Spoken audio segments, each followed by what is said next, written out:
नमस्कार। आज हम बात करने वाले हैं 1857 के महासंग्राम की, भारतीय इतिहास के उस मोड़ की जिसने सब कुछ बदल कर रख दिया। देखिए, जब भी इस महान विद्रोह का जिक्र होता है तो हमारी नज़रें अक्सर मेरठ, दिल्ली या झांसी पर जाकर रुक जाती हैं। लेकिन आज हम कहानी के उस पन्ने को पलटेंगे जिसे अक्सर नज़रअंदाज कर दिया जाता है। राजपूताना, यानी आज के राजस्थान की धरती। ये वो जगह थी जहां बगावत सिर्फ फौज तक ही सीमित नहीं रही, बल्कि एक ऐसी आग में तब्दील हो गई जिसने ब्रिटिश साम्राज्य की नींव हिला दी थी। हम देखेंगे कि कैसे एक घटना के बाद दूसरी घटना बिल्कुल डोमिनो की तरह गिरती चली गई और पूरे इलाके में बगावत की एक लहर फैल गई। ये सिर्फ वफादारी और धोखे की कहानी नहीं है, बल्कि उस गहरे गुस्से का विश्लेषण है जो 100 साल के अंग्रेजी राज के खिलाफ किसानों, सामंतों और आम लोगों के दिलों में सुलग रहा था। तो चलिए इस सफर पर निकलते हैं और राजपूताना की जमीन पर 1857 के उस तूफानी दौर को जरा और करीब से समझते हैं। तो सवाल ये उठता है कि आखिर ऐसा कैसे हो सकता है कि एक नई राइफल के कारतूस के बारे में फैली सिर्फ एक अफवाह ने पूरे राजपूताना में जंग की आग भड़का दी। ये सवाल हमें सिर्फ ये नहीं बताता कि क्या हुआ, बल्कि ये समझाता है कि क्यों हुआ। ये दिखाता है कि एक छोटी सी चिंगारी भी उस बारूद के ढेर को उड़ा सकती है जो दशकों के जुल्म और अपमान से इकट्ठा हुआ हो। सच तो ये है कि वो कारतूस तो बस एक बहाना था, एक तात्कालिक कारण। असली विस्फोटक तो अंग्रेजों की जमीन हड़पने की नीति, सहायक संधियों से राजाओं को कमजोर करना और लोगों की धार्मिक भावनाओं को बार बार ठेस पहुंचाने से तैयार हो रहा था। इस पड़ताल में हम एक एक करके उन वजहों को खोलेंगे, घटनाओं के सिलसिले को समझेंगे और देखेंगे कि कैसे धर्म, सम्मान और आज़ादी की लड़ाई ने लोगों को तलवारें उठाने पर मजबूर कर दिया। ये सिर्फ एक अफवाह की कहानी नहीं, बल्कि उस गहरे असंतोष की कहानी है जिसने एक ताकतवर साम्राज्य को चुनौती दे डाली थी। तो ठीक है, बगावत से ठीक पहले का सीन क्या था? राजपूताना का सियासी माहौल कैसा था? देखिए, ऊपर से देखने पर तो ऐसा लगता था कि मेवाड़, मारवाड़, जयपुर जैसी रियासतें आज़ाद हैं, अपने फैसले खुद लेती हैं, पर हकीकत इससे बिल्कुल अलग थी। वो अंग्रेज़ों के बिछाए एक अदृश्य जाल में बुरी तरह फंसी हुई थी। इसकी नींव बहुत पहले रखी जा चुकी थी, जब ईस्ट इंडिया कंपनी ने लगभग सभी राजपूत राजाओं से कुछ संधियां की थी। इन संधियों ने बड़ी चालाकी से राजाओं के सारे अधिकार छीन लिए। वो ना किसी से दोस्ती कर सकते थे, ना दुश्मनी, ना ही अपनी मर्जी से कोई जंग लड़ सकते थे। बदले में अंग्रेजों ने उन्हें सुरक्षा की गारंटी दी। इसका नतीजा ये हुआ कि राजा अपनी ही जनता या सामंतों के खिलाफ अंग्रेजी फौज पर निर्भर हो गए, जिससे उनका अपना मान सम्मान और ताकत घटती चली गई। वो अपनी ही जमीन पर अंग्रेजों के रहमो करम पर जी रहे थे, और यही गुलामी उस गहरे गुस्से की सबसे बड़ी वजह थी जो जल्द ही एक तूफान बनकर फटने वाला था। अब ये जो ब्रिटिश कंट्रोल था, इसका सबसे बड़ा और खतरनाक हथियार थी सहायक संधि। आप इसे एक तरह का मीठा जहर समझ सकते हैं। देखने में तो ये एक सुरक्षा का ऑफर लगता था, पर असल में ये गुलामी की एक सोची समझी जंजीर थी। इसके तहत राजाओं को अपनी स्वतंत्र सेना खत्म करनी पड़ती थी और अपने ही राज्य में अंग्रेजों की एक फौजी टुकड़ी रखनी पड़ती थी। और मजे की बात यह थी कि इस फौज का काम राजा की हिफाजत करना कम और उस पर नजर रखना ज्यादा था, और इसका सारा का सारा भारी भरकम खर्चा भी बेचारे राजा को ही उठाना पड़ता था। इसके अलावा हर दरबार में एक ब्रिटिश रेजिडेंट बैठा दिया गया। कहने को तो वो बस एक दूत था, पर असल में वही असली राजा था। वो हर चीज में दखल देता था, कौन मंत्री बनेगा, अगला राजा कौन होगा, सब कुछ। इस संधि ने रियासतों को फौजी, माली और सियासी तौर पर पूरी तरह से लाचार बना दिया था। अगर सहायक संधि एक धीमी मौत थी, तो लॉर्ड डलहौजी की डॉक्ट्रिन ऑफ लैप्स या हड़प नीति तो सीधे सीधे गला घोटने जैसा था। इसका नियम बहुत सीधा और क्रूर था। अगर किसी राजा का अपना कोई बेटा नहीं है और उसकी मौत हो जाती है, तो वो राज्य गोद लिए हुए बेटे को नहीं मिलेगा, बल्कि सीधा ब्रिटिश साम्राज्य का हिस्सा बन जाएगा। अब ये सिर्फ जमीन हड़पने की बात नहीं थी, ये तो लोगों की परंपराओं, उनके धर्म पर सीधा हमला था, क्योंकि गोद लिया हुआ बेटा ही वंश को आगे बढ़ाता था और सारे धार्मिक रीति रिवाज पूरे करता था। सतारा, झांसी, नागपुर जैसे बड़े बड़े राज्य इसी नीति की भेंट चढ़ गए। इसे देखकर पूरे हिंदुस्तान के राजघरानों में डर और बेचैनी फैल गई। राजपूताना के राजाओं को भी ये साफ दिखने लगा था कि आज नहीं तो कल उनकी रियासत भी इस अंग्रेजी भूख का शिकार बन सकती है। तो जमीनी स्तर पर ये कंट्रोल का सिस्टम चलता कैसे था? ये जो टेबल आप देख रहे हैं, ये उस मकड़ जाल को दिखाता है जिसे अंग्रेजों ने राजपूताना पर अपनी पकड़ बनाए रखने के लिए बुना था। इस सिस्टम के टॉप पर था एजीजी, यानी agent to the governor general. मतलब वही था पूरे राजपूताना का बिग बॉस। 1857 की क्रांति के टाइम पर यह powerful post George Patrick Lawrence के पास थी। फिर इस एजीजी के नीचे हर बड़ी रियासत में एक पॉलिटिकल एजेंट या पीए होता था, जैसे मारवाड़ में मैकमिसन और कोटा में मेजर बर्टन। ये पॉलिटिकल एजेंट सिर्फ नाम के एजेंट थे। असल में ये राजा के काम में टांग अड़ाते थे, जागीरदारों को कमजोर करते थे और ये पक्का करते थे कि रियासत का हर फैसला सिर्फ और सिर्फ ईस्ट इंडिया कंपनी के फायदे के लिए हो। इस सिस्टम ने राजाओं और उनके ताकतवर सामंतों दोनों की इज्जत को मिट्टी में मिला दिया था और बगावत के लिए एक जमीन तैयार कर दी थी। अब देखिए, इतना बड़ा राजनीतिक कंट्रोल बिना फौज के तो चल नहीं सकता था। इसीलिए अंग्रेजों ने राजपूताना में अपनी फौजी ताकत को बहुत स्ट्रेटेजिक तरीके से फैला रखा था। उस वक्त यहाँ कुल 6 ब्रिटिश मिलिट्री कैंटोनमेंट यानी छावनियां थीं। नसीराबाद, नीमच, एरनपुरा, देवली, ब्यावर और खेरवाड़ा। इन छावनियों का असली मकसद राजाओं पर नजर रखना और किसी भी छोटी मोटी बगावत को तुरंत कुचल देना था। लेकिन किस्मत का खेल देखिए, जिन छावनियों को अंग्रेजी कंट्रोल का सबसे मजबूत पिलर माना जाता था, वही बगावत के सबसे बड़े अड्डे बन गईं। एक और दिलचस्प बात यह है कि इन छावनियों में ज्यादातर सिपाही अवध और पूर्वी यूपी के थे, जो पहले से ही अंग्रेजों की नीतियों से अपने घरों में परेशान थे। तो जब विद्रोह की चिंगारी लगी तो ये आग आसानी से फैल गई। जैसा कि आप देख सकते हैं, ब्यावर और खेरवाड़ा ने बगावत में हिस्सा नहीं लिया, पर बाकी चारों नसीराबाद, नीमच, एरनपुरा और देवली एक-एक करके क्रांति की आग में कूद पड़ी। तो अब हम आते हैं उस एक पल पर, उस एक चिंगारी पर, जिसने इस पूरे बारूद के ढेर में आग लगा दी। जैसा कि हमने देखा, गुस्सा तो सालों से जमा हो रहा था, सियासी, माली, समाजी, हर तरह का। लेकिन हर बड़ी आग के लिए एक छोटी सी चिंगारी की जरूरत होती है। 1857 के महासंग्राम के लिए वो चिंगारी थी एक नई राइफल और उसका नया कारतूस। ये कहानी हमें दिखाती है कि कैसे टेक्नोलॉजी में किया गया एक बदलाव जब लोगों के धर्म और उनकी गहरी आस्था से टकराता है तो कितना विस्फोटक हो सकता है। समझने वाली बात यह है कि ये सिर्फ एक कारतूस का मामला नहीं था, ये उन भारतीय सिपाहियों के लिए बेइज्जती की इंतहा थी जिसे वो किसी भी हाल में सहने को तैयार नहीं थे। ये उनके लिए अपने धर्म और अपनी पहचान पर एक सोचा समझा हमला था। चलिए देखते हैं कि कैसे इस एक कारतूस ने इतिहास का रुख हमेशा के लिए मोड़ दिया। तो ये तकनीकी बदलाव आखिर था क्या? हुआ ये कि ब्रिटिश सेना ने अपनी पुरानी ब्राउन बेस बंदूक को हटाकर एक नई, मॉडर्न और ज्यादा खतरनाक एनफील्ड राइफल को लाने का फैसला किया। अब पुरानी बंदूक ठीक ठाक थी, उसके कारतूस सादे कागज के होते थे और किसी को कोई दिक्कत नहीं थी। लेकिन ये नई एनफील्ड राइफल एक बड़ी छलांग थी। इसकी रेंज और एक्यूरेसी कमाल की थी। प्रॉब्लम बंदूक में नहीं बल्कि उसके कारतूस में थी। इन नए कारतूसों पर एक चिकनी परत चढ़ी होती थी और बंदूक में गोली भरने से पहले उसे दांत से काटना पड़ता था। बस यहीं से सारा बखेड़ा खड़ा हो गया। देखते ही देखते पूरे हिंदुस्तान की छावनियों में ये अफवाह जंगल की आग की तरह फैल गई कि इन कारतूसों पर जो चिकनाई लगी है वो गाय और सूअर की चर्बी से बनी है। और ये अफवाह हिंदू और मुसलमान दोनों सैनिकों की धार्मिक भावनाओं को भड़काने के लिए काफी थी। और यहीं पे सबसे बड़ी बात हुई। इस एक अफवाह ने वो कर दिया जो उस वक्त नामुमकिन लगता था। इसने हिंदू और मुसलमान सिपाहियों को अपने सारे मतभेद भुलाकर एक दुश्मन के खिलाफ एक साथ खड़ा कर दिया। अब जानते हैं, हिंदुओं के लिए गाय पवित्र है और मुसलमान सूअर को हराम मानते हैं। इन दोनों जानवरों की चर्बी को जानबूझकर कारतूसों पर लगाना दोनों धर्मों के सैनिकों ने अपने धर्म को भ्रष्ट करने की एक सोची समझी साजिश के तौर पर देखा। उन्हें लगा कि यह अंग्रेजों की एक चाल है ताकि वो उन्हें जबरदस्ती ईसाई बना सकें। जब अंग्रेज अफसरों ने कहा कि यह सब झूठ है तो किसी ने उनकी बात पर यकीन नहीं किया, क्योंकि सालों के उनके कामों ने भरोसे को पहले ही खत्म कर दिया था। ये कारतूस सिर्फ एक कारतूस नहीं रह गया था, ये उस अपमान और घमंड का प्रतीक बन गया था जो भारतीय सैनिक सालों से महसूस कर रहे थे। तो मंच तैयार था, बारूद बिछ चुका था और चिंगारी भी लग चुकी थी। अब बस धमाका होना बाकी था। और फिर क्या था, एक के बाद एक डोमिनोज गिरने लगे। बगावत की आग एक छावनी से दूसरी छावनी तक ऐसे फैली जैसे जंगल में आग फैलती है। ये कोई एक अकेली घटना नहीं थी, बल्कि एक पूरी चेन थी।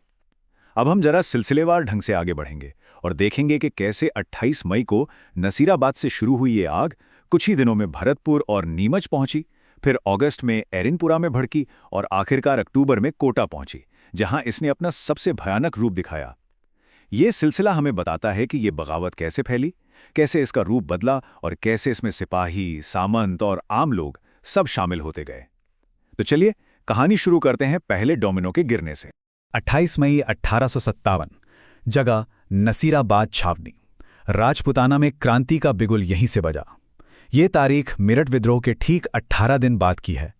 जैसे ही मेरठ की खबर राजपुताना के एजीजी जॉर्ज पैट्रिक लॉरेंस तक पहुंची, उसके हाथ पांव फूल गए। उसकी सबसे बड़ी चिंता थी अजमेर, जहां अंग्रेजों का बहुत बड़ा खजाना और हथियारों का जखीरा रखा था। उसे डर था कि अगर ये विद्रोहियों के हाथ लग गया तो खेल खत्म हो जाएगा, और इसी घबराहट में उसने एक ऐसी गलती कर दी जो उसे बहुत भारी पड़ी। उसने अजमेर में तैनात 15वीं बंगाल नेटिव इन्फेंट्री के भारतीय सैनिकों पर शक किया और उन्हें वहां से हटाकर नसीराबाद भेज दिया। उनकी जगह गोरे सैनिकों को लगा दिया। भारतीय सैनिकों के लिए ये एक खुली बेइज्जती थी। उन्होंने इसे अपनी वफादारी पर एक धब्बा माना और बस उनके दिलों में बगावत की आग भड़क उठी। तो हुआ ये कि 28 मई की दोपहर को 15वीं बंगाल नेटिव इन्फेंट्री के सिपाहियों ने बख्तावर सिंह की लीडरशिप में विद्रोह का झंडा बुलंद कर दिया। उनका पहला और सबसे अहम निशाना था तोपखाना, क्योंकि उन्हें पता था कि जिसके पास तोपें हैं, जंग उसी की है। जैसे ही तोपखाने पर कब्जा हुआ, 30वीं बंगाल नेटिव इन्फेंट्री भी उनके साथ आ मिली और विद्रोह की ताकत कई गुना बढ़ गई। विद्रोहियों ने अंग्रेज अफसरों के बंगलों को जला दिया और सरकारी खजाने को लूट लिया। इस झड़प में 2 बड़े अंग्रेज अफसर मेजर स्पॉटिसवुड और कर्नल न्यूबरी मारे गए। अंग्रेजों के खेमे में भगदड़ मच गई। बाकी अंग्रेज अपनी जान बचाकर ब्यावर की तरफ भागे। नसीराबाद को तबाह करने के बाद विद्रोही सैनिकों का अगला लक्ष्य था दिल्ली। चलो दिल्ली के नारे के साथ वे क्रांति के केंद्र की ओर बढ़ चले। राजपुताना का पहला डोमिनो गिर चुका था। नजीराबाद की आग अभी ठंडी भी नहीं हुई थी कि सिर्फ 3 दिन बाद 31 मई को ये लपटें भरतपुर तक पहुंच गईं। लेकिन यहां कहानी थोड़ी अलग और दिलचस्प थी। ये सिर्फ सिपाहियों की बगावत नहीं थी, ये थी आम जनता की बगावत, जिसमें मेव और गुज्जर समुदाय सबसे आगे थे। ये वो लोग थे जो अंग्रेजों की नीतियों से लंबे समय से परेशान थे। उस वक्त भरतपुर के राजा नाबालिग थे और सारा कंट्रोल पॉलिटिकल एजेंट मॉरिसन के हाथ में था। जब विद्रोह भड़का तो गुजरों और मेवों ने खुलकर अंग्रेजी राज का विरोध किया। हालात इतने बिगड़ गए कि मॉरिसन को सिर पर पांव रखकर आगरा भागना पड़ा। इस घटना ने यह साफ कर दिया कि गुस्सा सिर्फ फौज में नहीं, बल्कि गांव-गांव में, आम लोगों के दिलों में भी था। अगली घटना हुई 3 जून 1857 को नीमच छावनी में। नसीराबाद की खबर सुनकर वहां का अंग्रेज कमांडर कर्नल एबट घबरा गया। उसने अपनी होशियारी दिखाते हुए सभी भारतीय सैनिकों को परेड ग्राउंड पर इकट्ठा किया और उन्हें कंपनी के प्रति वफादार रहने की कसम खाने का हुक्म दिया। लेकिन उसका ये दांव उल्टा पड़ गया। उसी भीड़ में से एक तोपची मोहम्मद अली बेग खड़ा हुआ और उसने कसम खाने से साफ मना कर दिया। उसने कर्नल एबट से जो कहा वो सीधा अंग्रेजों के मुंह पर तमाचा था। उसने याद दिलाया कि अंग्रेजों ने खुद अवध के नवाब का नमक खाया और फिर उसी का राज्य हड़प लिया, तो वो भारतीय सैनिकों से वफादारी की उम्मीद कैसे कर सकते हैं। बस उसके इस एक सवाल ने पूरी छावनी में आग लगा दी। उसी रात सैनिकों ने बगावत कर दी और छावनी पर कब्जा कर लिया। ये एक आदमी की हिम्मत की मिसाल थी जिसने हजारों को प्रेरणा दी। अब कहानी को थोड़ा आगे बढ़ाते हैं। अगस्त के महीने में जगह थी मारवाड़ की एरनपुरा छावनी। यहां जोधपुर लीजन नाम की एक फौजी टुकड़ी तैनात थी। 21 अगस्त 1857 को इस टुकड़ी के सैनिकों ने भी बगावत कर दी। उन्होंने पहले माउंट आबू में कुछ अंग्रेजों पर हमला किया, फिर एरनपुरा लौटकर पूरी छावनी को लूट लिया और यहीं पर वो नारा गूंजा जो 1857 की पहचान बन गया, चलो दिल्ली मारो फिरंगी। ये सिर्फ एक नारा नहीं था, ये एक पूरा मिशन स्टेटमेंट था। लक्ष्य बिल्कुल साफ था, दिल्ली पहुंचना, बहादुर शाह जफर के साथ मिलना और फिरंगी यानी विदेशी राज को जड़ से उखाड़ फेंकना। इसी मकसद के साथ एरनपुरा के विद्रोही दिल्ली की तरफ चल पड़े। लेकिन रास्ते में उनकी मुलाकात एक ऐसे शख्स से हुई जो मारवाड़ में इस विद्रोह का सबसे बड़ा चेहरा बनने वाला था, आउवा के ठाकुर कुशाल सिंह चंपावत। और इसी के साथ हम पहुंचते हैं राजपूताना में 1857 के विद्रोह के क्लाइमैक्स पर। अब तक जो हमने देखा वो ज्यादातर सैनिक विद्रोह थे, लेकिन आउवा और कोटा में इस लड़ाई ने एक नया और कहीं ज्यादा बड़ा रूप ले लिया। ये 2 वो जगहें थीं जहां ये बगावत एक असली जन आंदोलन में बदल गई। यहीं पर अंग्रेजों को वो हार मिली जिसकी उन्होंने कल्पना भी नहीं की थी। आउवा में ये लड़ाई थी सामंती हक और स्वाभिमान की, जिसका हीरो एक जागीरदार बना। वहीं कोटा में तो ये राजपूताना का सबसे बड़ा और खूनी जनविद्रोह साबित हुआ, जहां क्रांतिकारियों ने महीनों तक अपनी सरकार ही चला ली। ये दोनों घटनाएं 1857 के उस शिखर को दिखाती हैं जब एक पल के लिए लगा कि शायद राजपूताना से अंग्रेजी राज का अंत अब दूर नहीं है। आउवा की कहानी के हीरो थे ठाकुर कुशाल सिंह चंपावत। वो जोधपुर के महाराजा और अंग्रेजों दोनों से ही बेहद नाराज थे। जब एरिनपुरा के बागी सैनिक उनके पास मदद के लिए पहुंचे तो उन्होंने न सिर्फ उन्हें पनाह दी बल्कि उनका नेता बनना भी स्वीकार कर लिया। अंग्रेजों ने उन्हें कुचलने के लिए जोधपुर की शाही सेना भेजी, लेकिन खुशहाल सिंह ने उसे हरा दिया। इस हार से बौखलाकर राजपूताना का सबसे बड़ा अंग्रेज अफसर एजीजी जॉर्ज पैट्रिक लॉरेंस खुद एक बड़ी सेना लेकर आउवा पहुंचा। 18 सितंबर 1857 को चेलावास में जो लड़ाई हुई उसे लोग आज भी काले गोरों का युद्ध कहते हैं। एक तरफ थे काले यानी ठाकुर खुशहाल सिंह के नेतृत्व में भारतीय विद्रोही, और दूसरी तरफ गोरे यानी लॉरेंस के नेतृत्व में अंग्रेज और जोधपुर की सेना। और इस युद्ध में जीत हुई कालों की। लॉरेंस को मैदान छोड़कर भागना पड़ा। यह अंग्रेजों के लिए एक बहुत बड़ी बेइज्जती थी। चेलावास की लड़ाई सिर्फ एक फौजी हार नहीं थी, ये अंग्रेजों की इज्जत की हार थी। इस लड़ाई के दौरान कुछ ऐसा हुआ जिसने पूरे राजपूताना में अंग्रेजों का खौफ खत्म कर दिया। मारवाड़ का पॉलिटिकल एजेंट कैप्टन मैकमेसन इस लड़ाई में मारा गया। विद्रोहियों ने उसका सर काटा और उसे आउवा के किले के मेन गेट पर लटका दिया। ये एक क्रूर लेकिन एक बहुत शक्तिशाली संदेश था। ये एक खुला ऐलान था कि तुम्हारा राज और तुम्हारा डर दोनों अब यहां खत्म हो चुके हैं। किले के गेट पर लटका मैकमेसन का सर विद्रोहियों के उस गहरे गुस्से को दिखा रहा था जो अंग्रेजी हुकूमत के खिलाफ उनके दिलों में भरा हुआ था। इस एक घटना ने ठाकुर खुशहाल सिंह को राजपूताना के विद्रोह का सबसे बड़ा हीरो बना दिया। अगर आउवा सामंती विद्रोह का चरम था, तो कोटा एक शुद्ध जन क्रांति का सबसे बड़ा उदाहरण था। इसे 1857 के सबसे संगठित विद्रोहों में गिना जाता है। 15 अक्टूबर 1857 को कोटा में बगावत शुरू हुई। इसकी कमान संभाली दो जबरदस्त लोगों ने, लाला जयदयाल जो एक पढ़े लिखे वकील थे और मेहराब खान जो एक फौजी अफसर थे। मतलब दिमाग और ताकत दोनों एक साथ काम कर रहे थे। उन्होंने कोटा की शाही सेना और आम जनता को मिलाकर एक ताकतवर क्रांतिकारी फौज तैयार कर ली। ये राजपूताना का सबसे भयानक विद्रोह साबित हुआ, क्योंकि यहां मकसद सिर्फ अंग्रेजों को भगाना नहीं था, बल्कि शासन पर कब्जा करके एक अपनी सरकार चलाना था। कोटा की घटना बताती है कि 1857 का संग्राम सिर्फ नाराज सिपाहियों का काम नहीं था, इसमें पढ़े लिखे लोग और आम नागरिक भी पूरी तरह शामिल थे। कोटा में विद्रोह की शुरुआत एक सुनियोजित और हिंसक हमले से हुई। हजारों की भीड़ और बागी सैनिकों ने पॉलिटिकल एजेंट मेजर बर्टन के बंगले को घेर लिया। विद्रोहियों ने मेजर बर्टन, उसके दो बेटों और एक डॉक्टर को बेरहमी से मार डाला। लेकिन बात यहीं खत्म नहीं हुई। आउवा की तरह ही यहां भी मेजर बर्टन का सिल काटा गया और उसे भाले पर रखकर पूरे कोटा शहर में एक जुलूस की शक्ल में घुमाया गया। ये अंग्रेजी सत्ता के खात्मे का एक भयानक ऐलान था। इसके बाद विद्रोहियों ने कोटा के राजा महाराव राम सिंह को उसी के महल में नजरबंद कर दिया और उनसे जबरदस्ती एक कागज पर दस्तखत करवाए कि बर्टन की हत्या राजा के कहने पर हुई है। अब कोटा पर राज था क्रांतिकारियों का। और ये कोई 1-2 दिन का कब्जा नहीं था। जरा इस नंबर पे गौर कीजिए, 6 महीने। जी हाँ, पूरे 6 महीने तक कोटा शहर पर एक क्रांतिकारी सरकार का राज रहा, जो अंग्रेजों या राजा के कंट्रोल से पूरी तरह आजाद थी।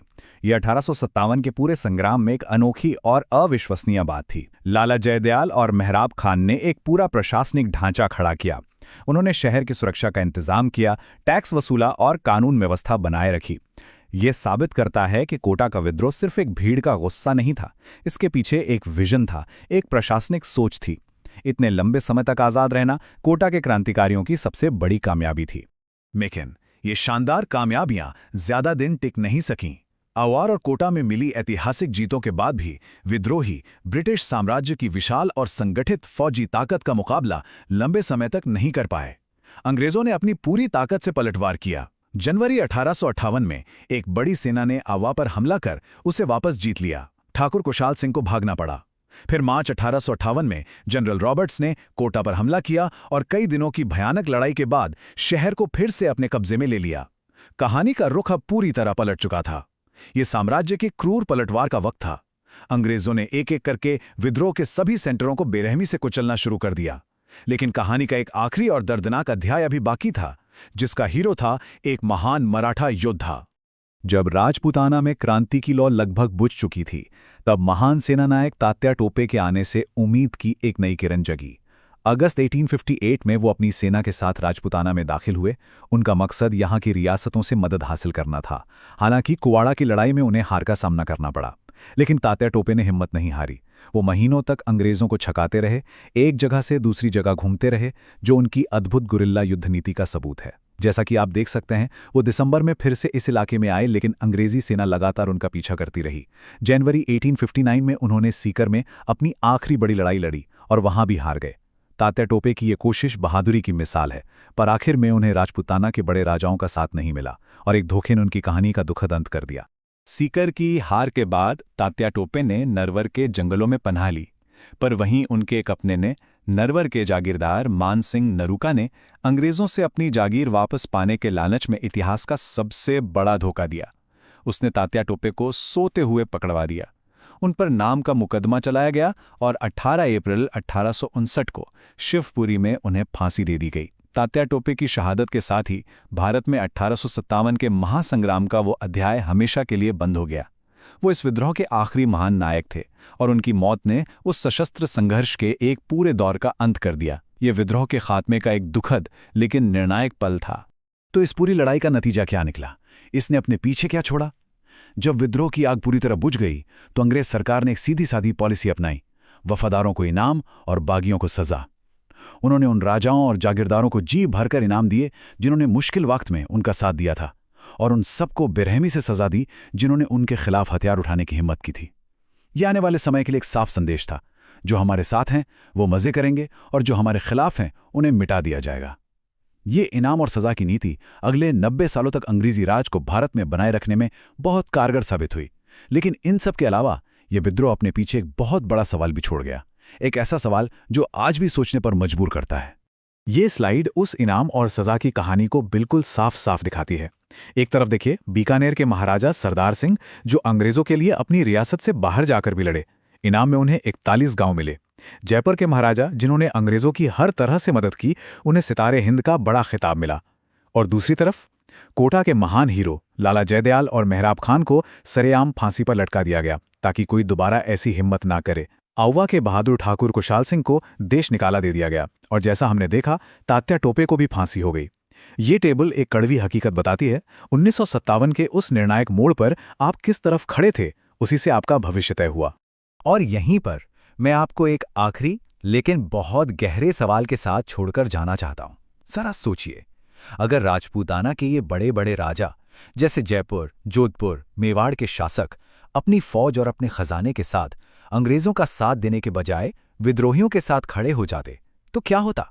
ये इतिहास के सबसे बड़े क्या होता अगर में से एक है। इनके पास बड़ी सेनाएं थीं, बहुत पैसा था और अपनी जनता पर इनका गहरा असर था। अगर ये सारी ताकत जो अंग्रेजों के काम आई विद्रोहियों के साथ मिल जाती, तो क्या 1857 का नतीजा कुछ और हो सकता था? क्या ये ताकत अंग्रेजों को राजपूताना और शायद पूरे उत्तर भारत से खदेड़ सकती थी? इसका कोई पक्का जवाब तो नहीं है, लेकिन ये सवाल हमें उस दौर की मुश्किलों और उस वक्त लिए गए फैसलों के असर के बारे में बहुत कुछ सोचने पर मजबूर कर देता है। शायद उनकी वफादारी ने अंग्रेजों को बचाया, और शायद उनके विद्रोह से भारत का नक्शा ही कुछ और होता।